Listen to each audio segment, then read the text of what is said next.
宜兰的二个王公庙特定的旧历11月会办过火仪式，是台湾重要的武行文化资产。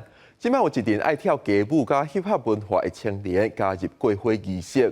下午7点半，公司台记台青春咱的网要带大家来看流行文化加传统宫庙结合，呈现全新的模样。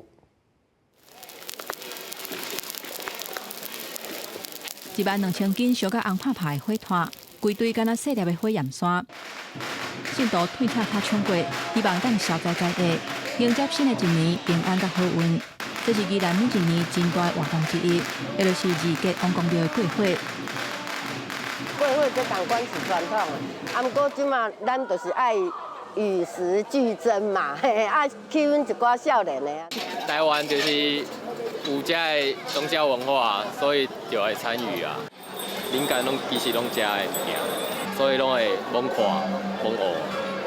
参与二节王公庙活动的少年家，有不少是宜兰街头文化协会成员，因为 hiphop 文化延伸到宫庙的文化，为街头艺术到庙宇的美学，双边交流，激出创意。其中作品就是真典型的代表。像苏澳静安宫，我就是用我的方式，甲妈祖啊、千里的顺风耳啊、龙凤加庙宇元素的物件，放伫顶馆。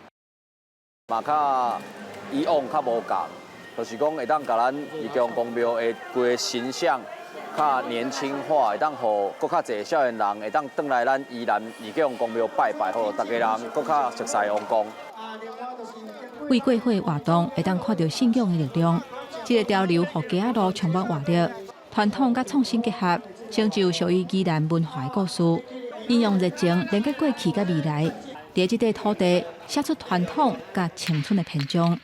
记者洪兆生、吴一修，宜兰报道。